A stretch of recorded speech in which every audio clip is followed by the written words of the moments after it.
Grace stood on the cracked curb, chewing the end of her straw, watching the big black bikes roll by like dark fish.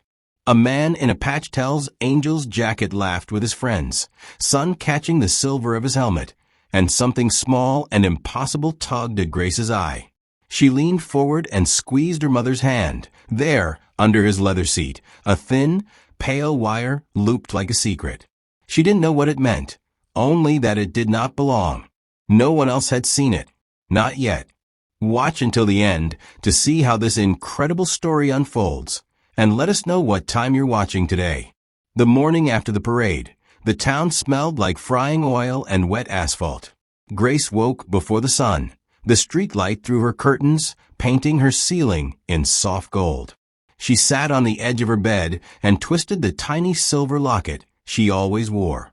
Inside was a faded photograph of a man with a crooked smile, Daniel, her father, taken years before when his hair was darker and his laugh louder.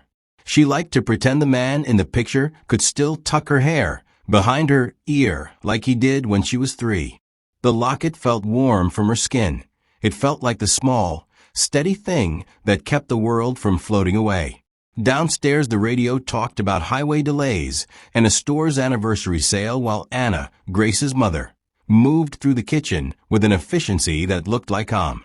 She had a habit of humming hymns under her breath, the same low tune that Pastor Michael used to sing at the church potluck. Anna's hands were always busy, wiping crumbs, pouring coffee, straightening a crooked photo frame. She smiled at Grace, but her eyes carried a tired crease that spoke of nights Anna lay awake, worrying about bills and about Daniel. What was she so afraid of losing tonight?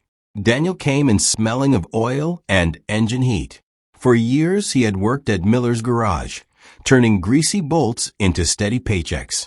He kissed Grace with the reverence of a man who treated small moments like holy things. He tucked the locket back against her collarbone and ruffled her hair, and when he laughed, the sound was the town's safe noise, the one that made children quieter, that made dogs tilt their heads. But there was a thin scar along his thumb that never quite healed in the way scars on the inside do. When he thought no one watched, he would rub it, as if massaging away a memory. At the garage, Daniel's world looked like metal and sunlight. He loved taking things that were broken, mufflers, old transmissions, dreams, and finding the heart of them again. It was a gentle obsession. He kept a small cross sewn into the lining of his work jacket, a piece of cloth with tiny embroidered initials. J.D. The initials were for Jacob, his brother. Jacob had died 10 years earlier in a crash that had shaken the family, and Daniel had never quite forgiven himself for not being there. The cross was a quiet thing he touched sometimes before he went under a hood, as if asking permission to try again. Why had he stopped riding the way he once did? Grace walked to school past the deli where Mrs. Carter fed pigeons and past the mural of the river painted on the brick wall. Her friends were used to seeing her going to the window of the main street on Saturdays, watching the motorcycles like they were migrating birds. She liked the noise, how it could press against her ribs, until she felt both small and brave. At recess, she told Tommy about the wire she had seen under the seat of the man with the Hell's Angels jacket. Tommy asked if it was a snake. Grace shook her head. No, she said. It was like a secret string. What is a secret string doing on a bike? After school, Daniel fixed an old Triumph for Mrs. Alvarez. He hummed as he worked, but his hands trembled when he handed her the keys. He liked to imagine the bike would take her to a place where the problems of the day thinned out. That week a blond man named Mark, who sometimes came by with coffee for the mechanics, had been quieter than usual. Mark was a neighbor, the kind who knew everyone's birthdays and when someone's dog had run off. He had the look of someone who'd spent years leaning over trouble and learning its edges. Daniel trusted him the way a man trusts a tool he's used for years. But trust can be a slow currency, and kindness can disguise things you never expected to trade for. Could Mark be different beneath that ordinary face? In the evenings, the three of them ate at the little round table near the window, where Grace could watch the lane outside. They passed a bowl of mashed potatoes and told small stories. Anna about a stubborn cat that stole socks. Daniel about the time Jacob had outrun a thunderstorm and burst into the house soaked and laughing. Grace listened, anchoring herself in those stories like stepping stones. She kept the locket close and traced its edge with the tip of her finger, as if she could carve the memory deeper into her palm. But even in those warm rooms, there were quiet moments when the air seemed to hold its breath, when Anna's smile didn't reach the corners of her mouth. What was she keeping from them? That afternoon, the Hell's Angels had ridden through, and the town had applauded them like kings. People waved, some with flags, others with cheap foam fingers. Daniel watched from behind the garage glass because he liked to see freedom ride, but he no longer wanted to be the one to chase it. He had given up speed for small things, Grace's safety, Anna's assurance, the work that made his hands honest. Yet when he saw Grace standing on the curb with her straw and her eyes fixed on the bikers, his chest tightened in a way that felt like responsibility. What if the thing she saw was more than a stray wire? That night, after dishes were done and the lamp gave the room a soft halo, Grace slept with the locket under her pillow. In the quiet, Daniel stood by the window and looked at the road where the bikers had gone. He thought of Jacob, not just the accident, but the life Jacob had wanted, and of promises he had not kept. He rubbed the scar at his thumb and whispered to the dark as if it could answer. Outside, a van rolled by, and the sound made his bones hum with a memory he couldn't name. If something was wrong, who would he become to fix it? The next morning the sky was thin and gray, as if the town itself had been folded a little. Grace walked to school with her locket warm against her throat and the image of the pale wire still bobbing behind her eyes. She tried to tell herself the wire was nothing, just a frayed cable or a stray piece of plastic caught on the seat. But when she passed Miller's garage, she noticed a sedan idling across the street, the driver's face hidden in shadow, and the car's engine sounded too soft for early morning. The sedan stayed long after other cars purred away. Why would someone watch the garage so early? At the garage, Daniel liked to start with the small tasks, wiping a bolt, checking the oil, things he could finish in a breath. Today he found a note tucked under the windshield wiper of his truck, paper rough with a single sentence scrawled in heavy black ink. Keep quiet. No name, no signature, just those two words like a verdict. His fingers went numb around the paper. He folded the note twice and put it in his pocket as if hiding it might make it less true. He told himself it must be a prank. His stomach said otherwise. Who had written it and why? Anna saw the note later when she was handing Daniel a mug of coffee. The way her hands trembled when she reached for it made him look at her anew. Small movements that showed a different kind of fear than the tired lines in her face. Probably some kids, she said, but her voice was too steady. That night she called Pastor Michael under the pretense of asking about the church bake sale. Instead, she asked whether he had seen any strange faces at the community meetings. He hesitated, and the silence that followed felt like two people listening for a sound outside the door. Secrets had a way of landing in small towns and sitting like stones. Could someone be testing them? Grace's teacher announced a raffle for the school fundraiser, and then found herself standing at the window, watching a cluster of bikers far down the road. One rider dismounted and stayed by the curb longer than the others, craning to look into shop windows. Grace's heart beat with the odd certainty that he had been the man she had watched with the wire. She tried to tell Tommy at recess, but the words came out thin and unsure. Maybe you saw wrong, he said, kicking at a pebble. Grace wanted to believe him. What if she had imagined danger into a harmless morning?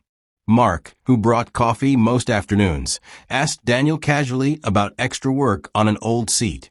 Just to make sure it's tight, he said. Daniel mentioned the note like a stray fact, and Mark's eyebrows folded in a way that did not match his usual neighborly ease. He offered to keep an eye out, but when he left he took a longer route down the alley as if wanting to see who followed him. The thing about kindness is that it can hide worry. The thing about worry is that it sometimes hides something else entirely. Could Mark be looking out for them, or at them? That week, Mrs. Alvarez stopped by with a worry of her own. Her granddaughter's bike, she said, had been tampered with, brakes loosened, a cable pinched, just so. She held the broken piece in her palm like a small confession. "It's nothing serious," she said, but her knuckles were white. The town's rumors began to stitch themselves together in corners. A van seen near the fairgrounds, a man asking about parish schedules, a glance exchanged between two strangers at the hardware store. All small things, each one a shade of unease. How quickly the ordinary could tilt. One evening Grace walked home alone because Anna had to work late. The street lamps cast long elbows, and a chill pushed the air into her collar. She stopped at the corner near the bakery because she liked the way the light pooled there. It reminded her of warm kitchens and the half-truths of comfort. A figure paused at the far end of the block and then moved away. Grace felt the locket under her shirt as if it might pull her toward safety. She had the small, clear feeling of a child tuned to something adults could not yet hear. What would she do if she saw the wire again? Daniel started to double-check every bike that came into the garage, not because he wanted to scare anyone, but because the note had hollowed a place under his ribs where caution had not been before. He found himself examining seats, testing snaps, asking riders casual questions that sounded like the chatter of a man who loved machines more than gossip. He asked one young rider about an older group passing through the town the week before. The rider shrugged and said people came and went. But when Daniel walked home, that night a van idled at the end of his street, and its taillights blinked like two slow eyes. He considered calling the sheriff, and then folded the thought away. There was a hesitation in him that tasted like fear and responsibility. Who would he become if he asked for help? The town had dressed itself in lights for the weekend festival, bunting snapping in a cold breeze. People came out, laughing with pockets full of change and hot dogs, and the diner smelled like grease and sugar. Grace's feet made small, quick steps on the pavement as she walked with Anna, shoulders pressed close so Anna could keep an eye on her. Grace's eyes kept finding the bikers, the same black jacket, the same pale wire tucked under her seat, and it felt like a small, stubborn drumbeat inside her chest. She tugged Anna's sleeve and pointed. Anna followed her gaze, gave a small smile, then looked away as if afraid to see what the child saw. What if seeing it made it real? Daniel was at the garage when the festival began. He had promised Anna he would come later, that he had a job to finish. He worked with slow hands, the kind of slow that trusted the metal to tell him what it needed. When Grace ran into the shop breathless and blurted that the wire was under the rider's seat again, Daniel felt the room tilt. He walked outside with her, and they stood at the edge of the crowd where noise became a low ocean. The rider sat at the picnic table near the stage, helmet set down like a quiet sentinel. The wire curled beneath the leather, pale as a bone. No one else looked twice. Why didn't anyone see it? Daniel moved closer under the pretense of asking about a choke cable, and the rider nodded, distracted by a joke someone told. Daniel's fingers brushed the edge of the seat and found the wire, thin, looped in a way that felt deliberate. He could tell, by the way it was attached, that it was not accidental. His first thought was to lift the seat and call the sheriff. His second thought, quieter and older, was the memory of Jacob and how asking for help had once cost him everything he thought he could give. If he called the police, what would that bring on the town? What would it bring on his family? If he did nothing, could someone else get hurt? He tucked his hand beneath the leather and felt a small, hard box press against his palm. It was not large, too small for the face of a clock, too stubborn to ignore. For a moment, he simply held it and let the world hold its breath with him. The sound of the band on the stage seemed far away. Grace stood with her locket hot on her chest and watched her father the way she watched storms, part fear, part wonder. Daniel's fingers remembered the cross sewn inside his jacket, Jacob's initials like a small compass. If he made the wrong move, he could lose more than metal. If he stepped back, he could lose a life. Anna wandered closer, and when she saw what Daniel's hand had found, she made a small noise, half a sob, half a prayer. Mark was nearby, carrying coffee for a friend, and he froze when he saw Daniel's face. For a second Daniel thought Mark would reach across and help. Instead, Mark's jaw tightened and he glanced away, shoulders folding like a man who had remembered something inconvenient. Daniel felt a cold crack of doubt. Had Mark known? Was this why he'd been looking down alleys, taking the long route? Or was Daniel imagining betrayals where there were only shadows? No one else was near enough to notice the device, and the crowd moved like a bright river. Daniel had a decision. Call the sheriff now and let officers sort it out in public, possibly stirring trouble with riders who saw themselves as beyond small-town rules, or take the risk of removing the device himself, quietly, and keeping the whole thing from becoming a spectacle. He thought of Jacob and the silent, aching guilt that had lived in him for 10 years. He thought of Grace and how small she looked clutching her locket. If you were in his place, would you call the police or try to fix it yourself? Would you risk the anger of men with names on their backs to save a stranger you had never promised to protect? Daniel chose action. He slid his jacket sleeve over his hand and lifted the seat slow enough to not snap the wire. He did not understand the device, only that it sat like a beetle, dark and patient. He set the seat on the bench and signaled Anna to take Grace away, to the church steps where Pastor Michael sometimes left dog-eared hymnals. Anna obeyed, fingers white on Grace's shoulder, eyes fixed on Daniel like a woman watching a boat leave the shore. The rider laughed with his friends, unaware that someone had moved a weight under his seat. Someone else in the crowd raised a flag, and the sound of tapping drums washed over the park. If this was a test, it had become a personal thing. Daniel's hands shook when he touched the device again, a tremor not from fear, but from the memory of a promise he had made to himself long ago, to do better for those he loved. He thought to call the sheriff, then thought of how the sheriff might make it public, how headlines would stitch the town into a story they did not want. He thought of Jacob's face and of the times he had failed to act. There was no clean answer. Whatever he decided now would shape who he could be tomorrow. The device beneath his palm hummed with a silence that felt like an answer, and then a small, almost invisible light blinked once. Daniel's breath came in shallow, quick pulls, as if the air itself had become a thing to be counted. He sat on the bench with the little dark box cupped in his palm and watched the crowd like a man watching a slow tide. For a long while he did nothing but feel the weight of the choice settle into his bones. Call for help and invite the world in, or keep the problem small and try to fix it alone. His thumb found the scar and rubbed it the way someone fingers a rosary, automatic, private. The memory of Jacob was a bright, sharp ache behind his eyes. He had promised himself years ago he would not let his fear decide for him again. What did fear weigh against someone else's life? Anna stood by the church steps with Grace clinging to her skirt. The child's locket lay heavy and warm against her chest, and every now and then she glanced back as if sound could travel on a look. Anna's hands shook when she folded them and then forced them steady. There were bills on the table that waited like measured threats, a letter from the bank with a return date stamped at the bottom. If anything happened that drove down Daniel's hours, the numbers would swallow them. She thought of the small savings tin in her sock drawer and the way Sundays had started to look narrower. The threat was not only physical danger, it was the slow erosion of the life they had built. If the worst came, what would they lose besides sleep?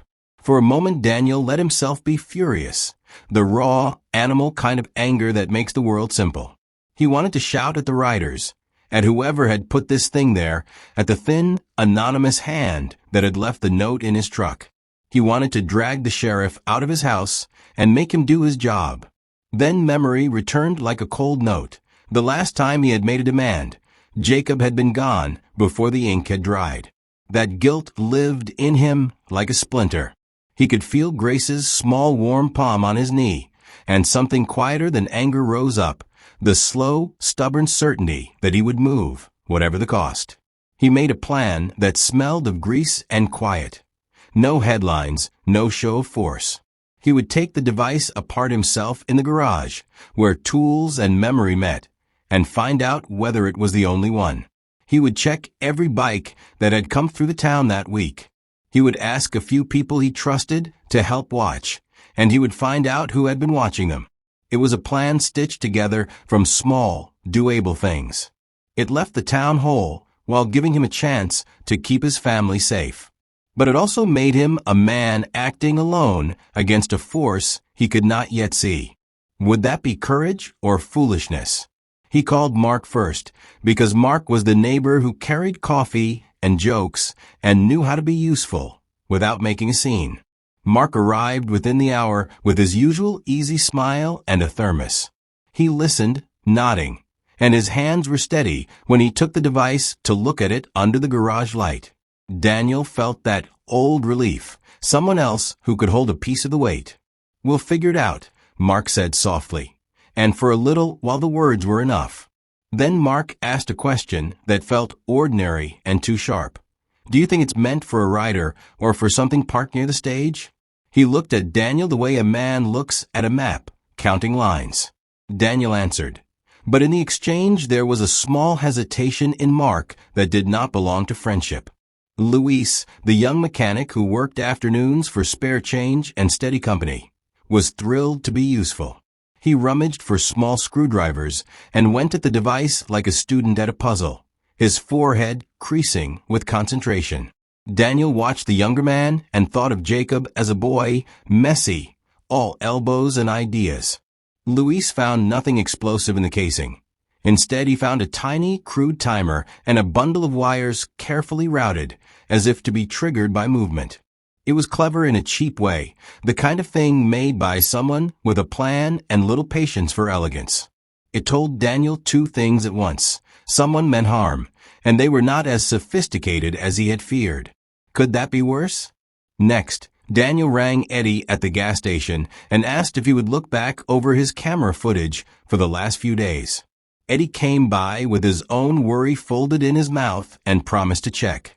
Pastor Michael, when Daniel confided in him the weight of the decision, prayed without sermon and then gave him something steadier, permission to act and a place to rest if things went wrong. The community pressed around them in odd ways. Neighbors making casseroles, a woman leaving a bag of old tools on the garage step, the town offering small human help like stones thrown gently across a pond. Daniel felt bolstered and naked at once. He was assembling allies, but in the corners of his mind a question ticked. What if one of these hands was the same that had tied the wire? At dinner that night the three of them ate in a hush that carried both resolve and tiredness. Grace asked if Daniel would ride with her to school tomorrow, and he promised, though he did not yet know whether he would keep it. Anna slid the bank letter across the table, as if to let him see the small, blunt truth. Daniel set the device in a box and locked it in his workbench, then placed the key where Jacob's cross once lived, in the jacket pocket he wore when things felt dangerous. He had a map of small steps and people to ask, but the plan depended on the simplest, most fragile thing, trust.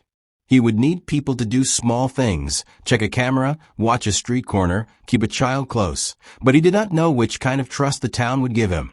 The idea that someone close might be part of this thought like a stone in his shoe, and he could not shake it free. Would the help he had asked for hold when he needed it most? For a few hours the garage felt like a temple of small wins. Luis sat on a stool with the device spread beside him and a look that mixed triumph and boyish awe. He had peeled back the casing, traced the crude soldering, and pointed at a loosened connection that, once bridged the right way, would have let the timer finish its task. "It needed a nudge," he said, as if explaining a broken toy. Daniel exhaled a breath he hadn't known he carried and let it go. Relief is a strange thing, soft and sharp at once. Eddie called from the gas station with news that made the room pull together. His cameras had caught a white sedan circling the festival twice that day and stopping for less than a minute near the stage. The image was grainy, but clear enough to read a single, blurred number on the plate. It wasn't everything, but it was a start. Pastor Michael had reached out to the sheriff, who came with folded hands and a face used to small-town secrets. For the first time since the note, Daniel felt a thread of the town pulling tight in his favor. People baked casseroles and sat in the garage, trading stories and nervous laughter. Could they be lucky enough to stop this before it ever began? They examined the footage together. The white sedan rolled past slowly. The passenger stepped out, tightened something beneath a jacket, and walked toward the benches where riders kept their helmets. The man moved with practiced calm. He was not stumbling or hurried. He was quiet and careful. Daniel watched the clip again and again until the edges blurred. The small victory was factual. They had proof someone had been close enough to plant something. The sheriff scribbled notes and promised to trace the partial plate. For a while, the town felt like it had regained some of itself. Then Eddie, frowning at a separate camera, froze the frame and his voice went small. The same sedan, same passenger, had been seen the day before by the river and the week before near the old mill. They had been watched for days. Were they only the target, or were they the map? As the sheriff called in a backup from the county, Daniel found himself holding the little dark box again, but it felt different now, less of an enemy and more of a message. He took it apart more carefully and found a scrap of cloth tucked into the casing, white with a faint smudge of something that looked like ash. The cloth was ordinary, the kind you might find at a fair booth, but Daniel's hands went cold. Someone had slipped a signature into the device, as if to say, "You know me." Who would mark their work like that? Mark came by the garage that afternoon. Carrying one of the casseroles, Mrs. Carter insisted everyone accept. He smiled, helped set plates on the bench, and asked quiet questions about the sheriff's timeline. His eyes, usually warm, darted now, as if mapping exits. He offered to keep an extra eye on the street, and left with a light clapping of hands that felt almost too quick. Daniel watched him go, and felt that old needle of doubt. Mark had been near when the device was found, then hesitant, then helpful. So helpful it was almost theatrical. Help can be cover, or it can be true. Which was it here? Eddie's further digging gave them a second truth that brightened and then darkened everything. The cameras at the laundromat had picked up the same man with the jacket near a row of bikes 2 weeks earlier. He had been looking at a particular bike, one with a faded sticker of a cross on its mudguard. Daniel's chest tightened. The cross was a small thing, like the embroidered one in his jacket, a quiet marker of faith. Was someone choosing targets by symbols hidden in plain sight? If so, where did their list start and where would it end? That night the sheriff left with a folder, and the county police promised to run the partial plate through their network. People who had been strangers began to leave notes on doors. Call if you see anything, keep lights on. Pastor Michael sat with Anna on the church steps and spoke in soft syllables that felt like a hand on a shoulder. For a breath, the town paired its breath with theirs. They had a lead. They had a plan. They even had a small, sharp victory they could taste. Could this be enough? But under the taste of relief, a new flavor crept in, bitter and slow. Luis found, tucked behind the battery clip, evidence that the device had been adjusted recently, within hours of the festival. It meant the devices were not made in some far-off place, but were being handled here, close, by hands that knew the town's rhythm. Someone had walked their streets with knowledge. Someone kept time with their days. As Daniel closed the workbench and set the little box into its locked drawer, he could not shake the feeling that fixing one small thing had only drawn the curtain back a little. The stage was lit now. The actors moved into view. And somewhere beyond the light, something larger and more deliberate was waiting to be revealed. Who would blink first? The sheriff's desk smelled of paper and old coffee when Eddie slid the latest printouts across the file like a dealer laying down cards. Daniel stared at a still from a camera by the river, a man in a dark jacket, cap low, moving with the same practiced calm they had seen at the festival. He was carrying something small and deliberate. The angle changed and the camera caught a flash of a casserole dish being handed over, a friendly smile, a handshake. Daniel's stomach dropped. The man in the cap was Mark. Daniel felt the air go thin. He replayed every ordinary kindness Mark had offered, the coffee, the thermos, the quick errands, and the spaces between those favors shivered with a different light. Mark had stood near when the device was found, then offered help, then left too, quickly. Now there was proof of him near the river, close to where they'd seen the sedan, and in one frame he brushed fingers against a white cloth that looked too familiar. Eddie tapped the photo with a thumb. The smear on the cloth wasn't ash, it was a pattern, something the sheriff said had been used before by a small ring that liked to mark its work. Why mark it at all, if not to be found? Mark came to the garage the next morning as if nothing had changed. He carried the same easy smile, an armful of excuses folded into neighborly talk. Daniel let him in, let him set the casserole on the bench, let him stand too close to the workbench where the little dark box slept in its drawer. Grace sat on a stool and watched the two men the way she watched storms, quiet, waiting. Anna moved like someone holding a candle under a glass, careful not to let it blow out. The room felt crowded by a sound that had nothing to do with voices. Could a man really be two people at once? One who hands you coffee and one who puts wires under stranger seats? Daniel asked Mark about the river, about the clip Eddie had shown them. Mark's face did not flicker. His fingers went still on the casserole lid. He told a story with the calm of someone telling a story they had practiced. He'd been there the day before, yes, but only to meet a friend who needed help changing a tire. He mentioned names he'd known all his life, places he'd been raised in.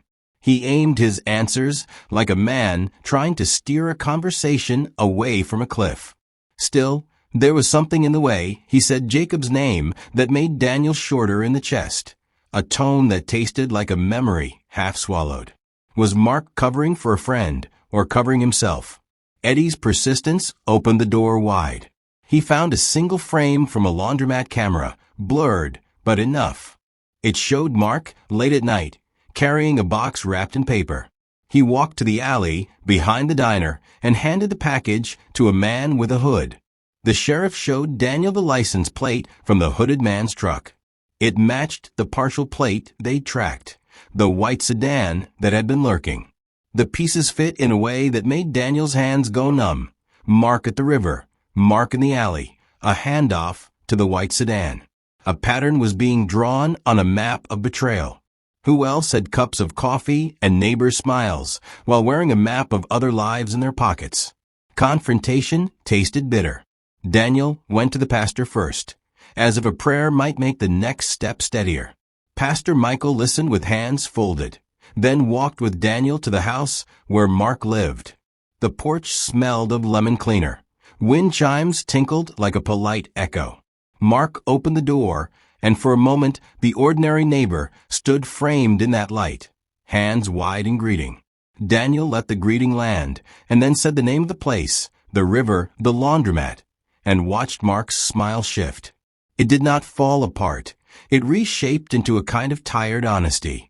Mark's confession did not come as a scream, but as a slow unbuttoning. He told them, in a voice that sounded like someone reading a ledger, about a debt Jacob had had years ago, a debt that had not been paid and that had not died when the rest of the town moved on. He said there were people who did not forget, who kept accounts, who marked time with small cruelties. Jacob, he implied, had been tangled up with the wrong sort of favor. The accident that took him had not been simply chance. Daniel felt a world he had sealed away crack open. The memory, sharp, unfair, came back, a night when Jacob left in a hurry, a call never answered. Could Jacob have been more than the boy who laughed at storms? Could Daniel have been wrong about the shape of the past? Grace's small hand found Anna's sleeve. The room blurred with history rearranging itself. Mark said he had been trying to force a truth into daylight, to make those who had hurt Jacob pay. He claimed he never wanted a life taken. He said his aim had been to scare, to expose, to unearth the people who had skeletons in their closets, old debts, old betrayals. He talked about justice and about the ways people hide behind church basements and bake sales. He said quietly that he thought doing it small and surgical was safer than taking the law to people who had slipped through the cracks. His face was steady, as if the telling itself absolved him. Did it? Daniel felt the betrayal as a physical thing, a stone in a boat that knocked him off balance. Mark's words wound in and out. Apology, justification, the names of men Daniel had met at church suppers. None of it undid the footage or the handoff at the alley. Mark had been near when the device was found, and his hands had smelled of lemon and metal and a small, certain guilt. He reached for Daniel's arm and said he was sorry. Daniel remembered Jacob's laugh and wondered whether that sound had once echoed inside Mark too, before it hardened into this. How do you forgive someone who says they acted for the right reasons but used wrong means? As Mark's story unfolded, another truth landed like a second stone. The scrap of cloth found in the device, white and smudged, matched a handkerchief Mark kept folded in his back pocket. Daniel saw it in his mind, a cloth dabbed at a tear, hidden in a pocket like a small, private confession. The sheriff stepped forward then, his voice soft as if to not break something fragile. Mark would be held for questioning. For the first time since Jacob's death, secrets that had lived in the dark came into a room, with light streaming through the blinds. But the light made more shadows visible than it chased away. What else had been buried that someone thought must be dragged out with wires and fear? The week after Mark's confession, the town felt fragile, like glass cooled too quickly. People went about their business with new care. Shoes paused at thresholds, voices turned softer. Daniel found the walls of the garage both comforting and claustrophobic. Here, oil smeared on his hands like a promise he could keep. He worked slowly, the way a man mends a broken toy for his child, and the steady rhythm of wrenches helped slow the sharp edges of his thinking. Still, memories moved through him like weather, sudden, unavoidable, leaving the air different. How do you make a life after realizing the map you trusted was wrong? Anna began sleeping with the bank letter beneath her pillow, a strange talisman against the dark.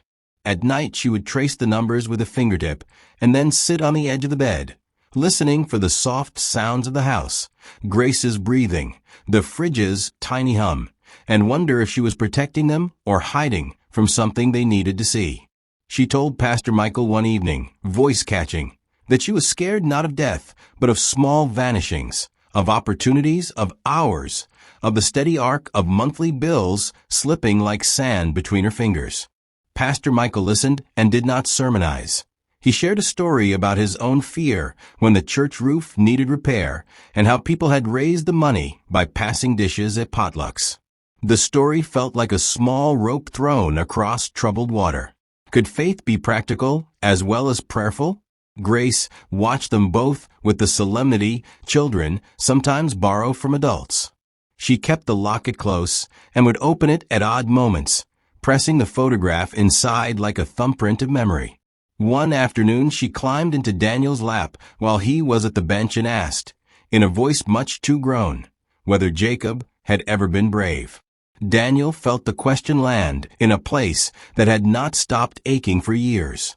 He told her about storms Jacob chased and the way he laughed at the rain. His voice softened and his fingers smoothed her hair in a touch that was apology and gratitude all at once. In the quiet that followed, Grace asked if they could put the locket where Jacob's cross had once been, as if connecting small objects might mend large truths. Could small things do the work of a heart? Luis, who had come to the garage for spare hours and warmth, showed his own cracks more openly than most. He told Daniel one night that his mother was sick and the medicine was expensive, that he'd lied about gas money to cover hospital visits. His eyes were raw, with a tired shame, the kind people hide with jokes. Daniel listened and found himself offering what he had, steady work, a future job recommendation, a place to bring meals. Luis's gratitude was like light through a dusty window. In helping him, Daniel felt the shape of a man who could still give rather than only take. But when Louise spoke of wanting to leave town someday, to learn stitches and engines in a city with more anonymity, there was a sudden silence. Was it the sound of hope or of someone slipping away? Eddie from the gas station became a quiet constant.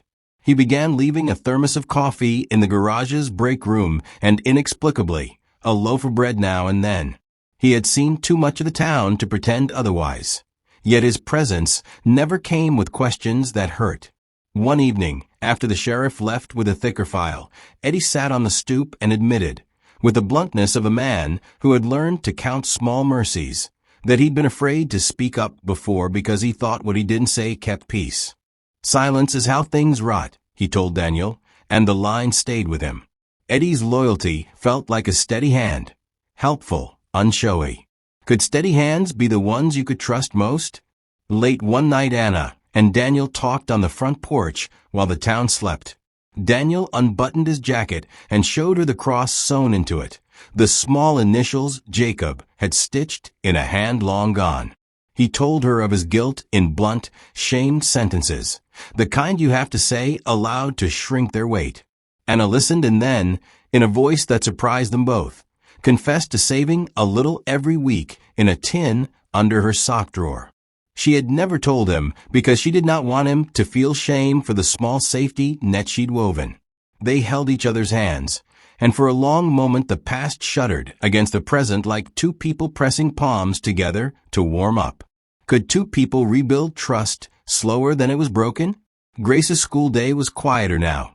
Teachers watched for arguments and listened for hints of fear in small voices. One recess, a boy teased her about the bikers, and she felt a hot shame rise up, part embarrassment, part defending something she could not name. She ran to the garage afterward and hid her face in Daniel's chest, asking, "Do you think people will stop being kind?" Daniel held her and said that people often had more courage than they thought, and sometimes less. It was an honest answer, and it landed in both of them like a weather report. Not a promise, just information to carry. What would courage look like tomorrow? In a prayer meeting at the church, Pastor Michael invited people to name one small thing they feared losing, and one small thing they could give to help others. Hands rose like tentative birds. Anna offered to bake again for fundraisers. Eddie volunteered to check late-night cameras. Luis said he would help at the community center. The room felt like a quilt being stitched, patches of fear and hope sewn together. Daniel watched the faces and understood, in the way clarity comes slow, that the town was not a single mind, but a mosaic. If one tile broke, others might still hold the picture together. Would that be enough when the next test came? The morning the world tilted, it did so quietly, like a book closing too fast. Daniel was sweeping the garage floor while Luis tightened a bolt on an old headlight. The radio was low, and the light through the windows was thin. A deputy drove up, boots clicking on concrete, and the sheriff followed with a hard folder under his arm. Daniel wiped his hands and thought of the workbench, of a little dark box sleeping in the drawer. He expected questions, maybe more footage to review. He did not expect the way the sheriff's eyes avoided his. Why was there a look like steel where there had been ease? They told him quietly at first, the kind of voice that tries to soften the edges of bad news. Someone had filed a formal complaint naming him as connected to the device. Evidence, the sheriff said, had surfaced, a napkin with a smudge like the one in the device, and a receipt for parts bought in his name. Daniel blinked until the world went grainy. The receipt was for solder and wire, items he used every day. He could explain. He opened his mouth and the air felt thick. Who would want to trade his face for a lie? People gathered at the door, though no one came inside. Anna stood behind the counter with Grace clinging to her leg like a small shadow. Mark watched from a distance, his expression calm as a pond, and Daniel felt something cold run through him. The sheriff read the complaint aloud because it was protocol, then asked Daniel to come to the station for a statement. Fingers that had once been sure around a wrench were suddenly all questions. How could he be accused of making what had been made to hurt others? At the station, the questions were clinical. Names, times, where he had been. The deputy slid a photograph across the table, grainy, but enough. A figure with Daniel's build had been seen near the stage the week before, the caption said. Daniel's voice came out raw when he spoke of work, of hours, of being at the garage late, of fixing Mrs. Alvarez's brakes. His alibis felt thin as paper. Mark came in then, smiling a practiced smile, and offered a small, polite statement to the ledgers, voice even and syrup smooth. He said he'd seen someone fitting Daniel's description by the benches the night of the tampering. Daniel watched Mark's hand as it rested on the sheriff's file and felt the room tilt. Would a friend do this at a desk? When the deputy escorted Daniel back out, whispers slid through the crowd like wind through dry grass. Someone near the diner muttered that maybe Daniel had always been odd. Someone else said they'd never expected such things. Grace's face was small and pale. Anna's hands clenched the strap of her bag until the knuckles went white. The town that had baked casseroles and left thermoses at the garage now watched like an audience, seeing something they had not meant to witness. What had Mark done to redirect anger so neatly? Had his confession been the start of something else? Daniel's phone vibrated with messages, 3 words, 5 words, some asking for truth, some landing like knives. Pastor Michael met him on the church steps and put a hand on his shoulder, but even that felt brief, as if the touch could not hold against what had been put into motion. The sheriff explained they needed to hold Daniel for questioning overnight until the evidence could be confirmed. It was legal, he said, and necessary. Daniel's stomach pitched. He felt the lock of a world he had trusted click shut. Anna's face went hollow when Daniel was led to the squad car. She tried to speak, to explain, to lift his hand, and was stopped by a deputy's polite firmness. Grace screamed then, one small, all-hollowing sound, and every head turned. The sound made the heat in people's faces real. For a moment Daniel looked at his daughter and had the odd, fierce thought that he could take the blame and hold it like armor if it kept her safe. But the shame was something else. It was being handed back to him by a man he had called neighbor, by the same hands that had given casseroles and coffee.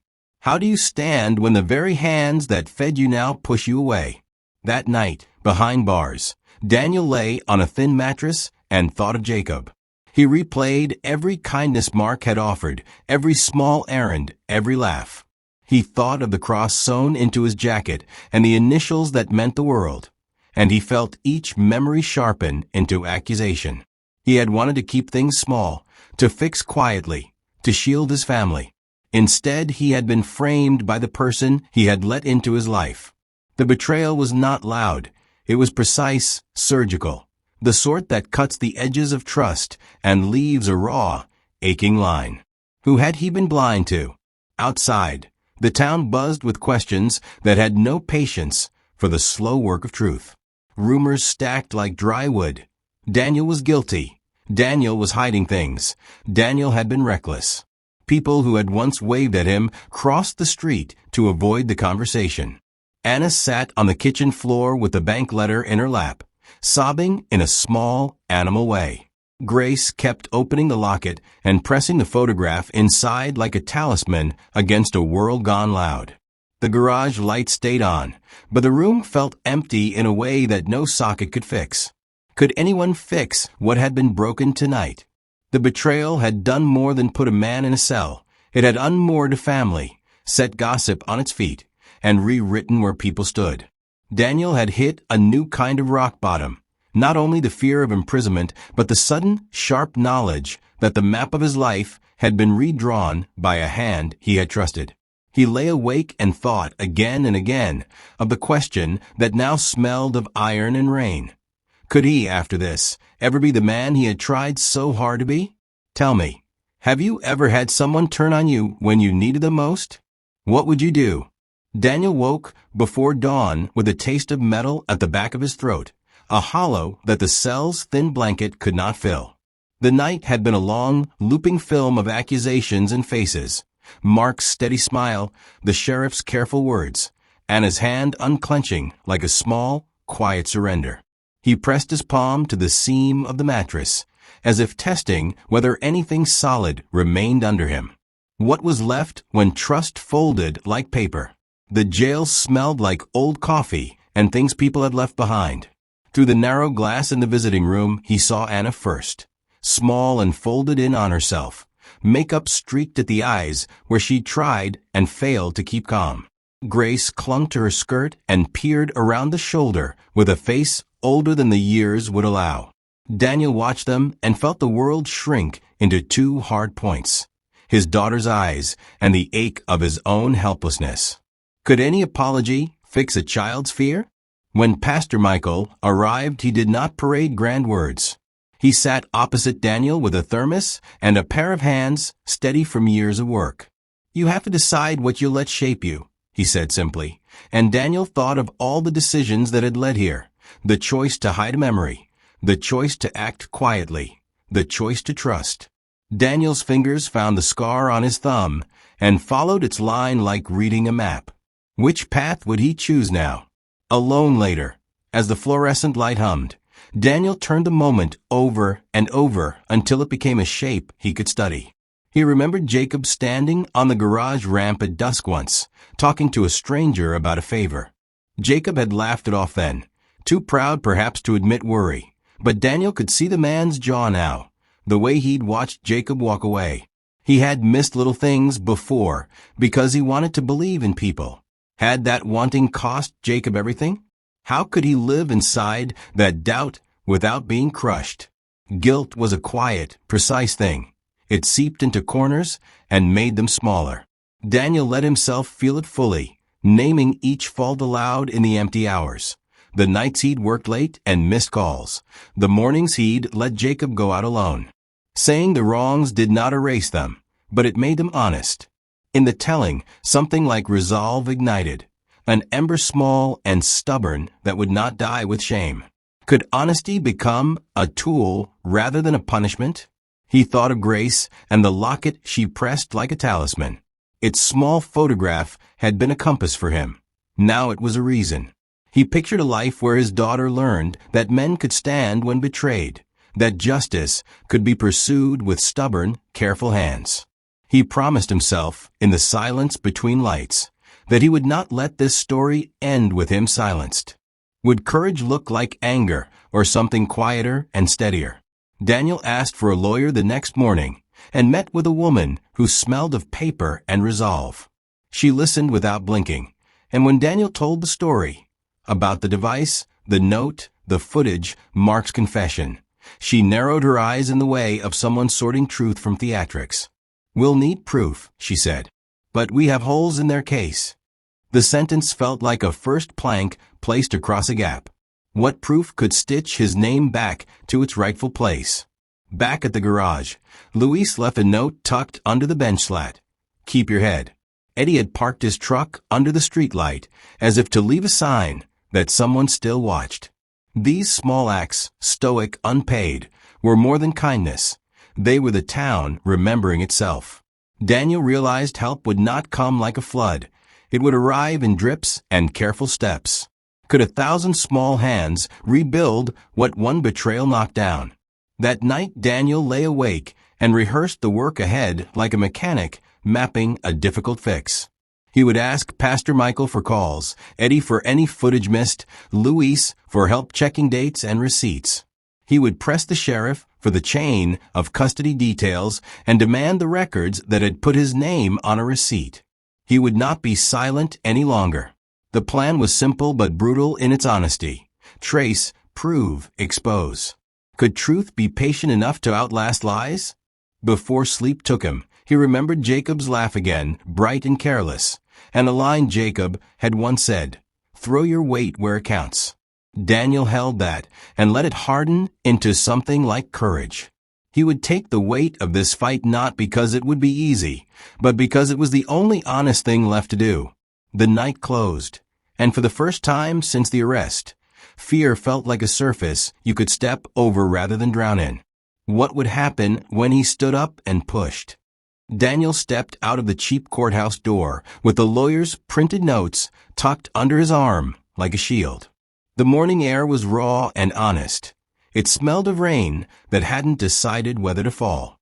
He felt smaller and larger at once, small because of the lies pressed against him, larger because he had begun to choose motion over collapse.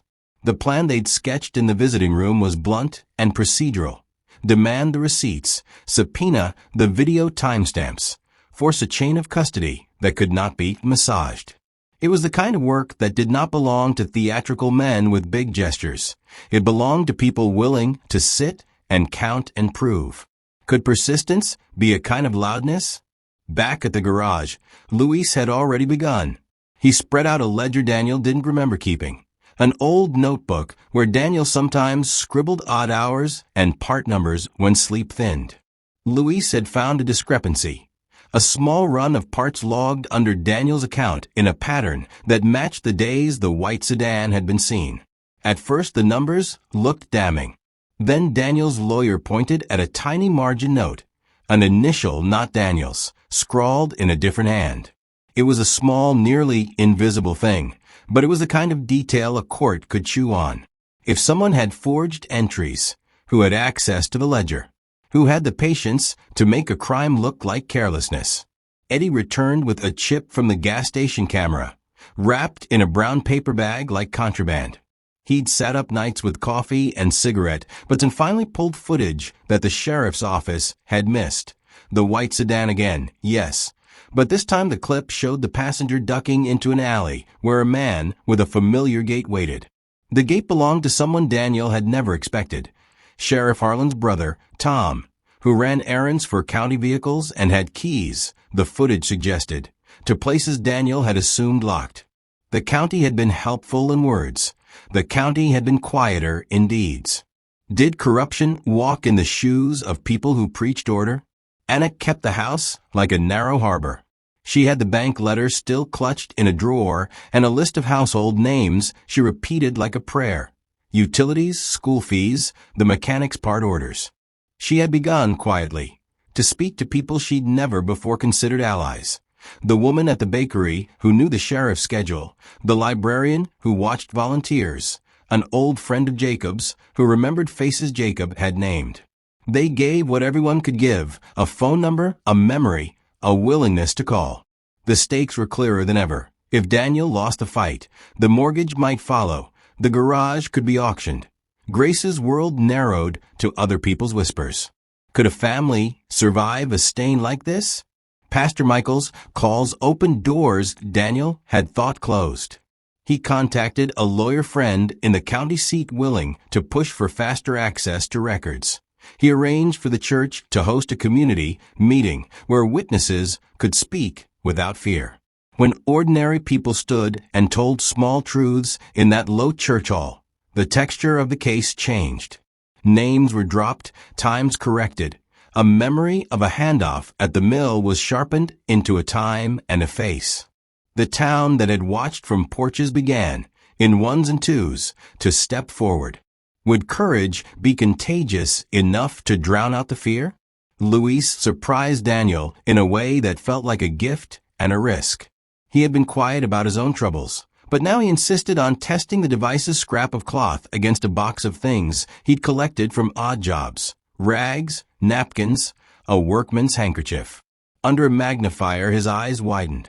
The pattern on Mark's handkerchief did not perfectly match the scrap, but the weave matched a brand sold at the county supply store, a store Tom, the sheriff's brother, had access to through his job. It was a kind of accidental linkage that made a conspiracy taste like a real thing. When Luis said, "We've got more here than you think," his voice was all crack and iron. Could a mechanic's kid be the one to untie the knot? Daniel drew the final plan on a napkin that night, folding it into steps like a prayer. Subpoena the county purchase logs, trace Tom's movements through his work orders, force the sheriff's office to account for the keys and logs they'd claimed. He would present the new footage and the ledger discrepancy at a hearing the lawyer had arranged. He would call witnesses, including Eddie and the librarian and the woman at the bakery. He would make the case that the frame that accused him was assembled from borrowed pieces. The stakes were not abstract anymore. His name, his freedom, his daughter's safety, and the garage's roof over their heads. If he failed, they lost everything. If he won, they might only gain back a life scraped but whole. Which would be the harder victory? That night Grace handed him the locket and said nothing. The photograph inside seemed to hold a small, steady pulse. Daniel kissed her forehead and felt the brittle line of fear shift into a different shape. Resolve. He slept badly, with a mind crowded by lists, but when dawn came he felt, for the first time since the arrest, that his days had a map. The final climb toward the confrontation was no longer dramatic. It was meticulous and slow, and full of people doing the smallest, bravest things. Would truth arrive in time to change the ending they feared? The hearing room smelled of old varnish and nervous breath. Seats filled with neighbors who had come like witnesses to a town ripping open. Daniel sat at the table with his lawyer, hands folded like tools laid in order. Across the room, Sheriff Harlan kept his face a mask of official calm. Tom sitting beside him, small and pale. Mark was in the back, looking drawn in a way anger could not fix. Pastor Michael stood near the doorway with a quiet that felt like a promise. He had called people to witness what the law might not hold. Could a town's truth be louder than the badge that tried to hush it? The lawyer began with the ledger discrepancy, tracing finger to margin note, then moved to Eddie's footage played on a borrowed laptop. The white sedan rolled across the screen, and the passenger ducked into the alley. The clip slowed and a gate emerged, too familiar to be mistaken. Luis leaned forward in the front row and mouthed the name he'd feared, Tom. The room exhaled like it had been holding its breath for years. Sheriff Harlan's jaw tightened. He claimed no knowledge of his brother's movements. The sheriff's voice was practiced. The town sensed the lie, but felt the shapes of it still hidden. Who holds truth when family and duty collide? Then Pastor Michael, whom no one expected to speak beyond prayers, rose and asked a simple thing, permission to present a document Jacob had given him years ago, for safekeeping. Murmurs rustled. He pushed a sealed envelope across the table toward the judge. The paper inside was a single list, dates, times, small notations, names Daniel had not heard aloud in years, and one that stopped him cold. Harlan. Pastor Michael read, voice steady. Jacob had written of a meeting by the mill, men handed envelopes, and a name circled in ink. He had been scared, the note said, and promised Pastor Michael he would bring the truth if he could. Why would a boy hide that and then vanish? Sheriff Harlan's face went still as stone. He asked for time, control, anything to keep the paper from burning the room. The lawyer leaned in and produced another piece. The county purchase logs subpoenaed that morning. They showed Tom buying parts tied to the device, and more damning, a key log entry that had been altered to show the county vehicle in use when Eddie's footage proved Tom was in the alley. The paper trail did not lie. It wrapped like rope. Tom's eyes filled with a child's regret. The sheriff's hands fidgeted. The official story began to fray. How long could a uniform hold a family together when the family itself was the problem? The final brutal twist came when the prosecutor played a voice recording Pastor Michael had guarded. Jacob's voice, shaky, naming names and describing a handoff near the mill where he had seen Harlan take a sealed envelope from a man with county ties. The room felt the weight of the tape the way you feel sudden rain. Mark stood then, the first movement after the tape, and said what he had kept hidden. He had tried to force a truth because he believed the sheriff was untouchable. He had planted one fake device near the mill, not to hurt, he insisted, but to scare and to get eyes on those men. He had believed making noise would call in the county. He had misjudged how fear spreads, and the device had spiraled beyond his plan. He had admitted, shame slow, to walking with a white sedan the night of the handoff, but not to building harm, only to exposing it. Did intent matter the way law cares about it? Tom broke down then, voice raw, saying he had been ordered to make things look like an outside job. He confessed Harlan had pressured him. Keep the lid on, make it small, scare them off. When Tom realized the devices would be evidence of a more violent plan, he panicked and handed a package to an unknown man. The man turned out to be the one whose plate Eddie had recorded. The sheriff's defense collapsed into the small, terrible fact that he had feared a scandal more than he feared justice. The final sting was the truth Jacob's note had always hinted at. Jacob had not been in debt to petty men. He had been close to exposing something the sheriff wanted buried. If that was true, then his accident was no accident, but a consequence of being in the wrong place with the wrong insight. Could the dead still be witnesses? The room shifted. People who had sat like statues wept. Anna gripped Grace's hand so tight her knuckles whitened. Daniel felt a slow, strange relief wash through him. Relief and a grief that opened like a wound finally cleaned. The judge called a recess, and Sheriff Harlan left under a quiet that felt like a man stripped of armor.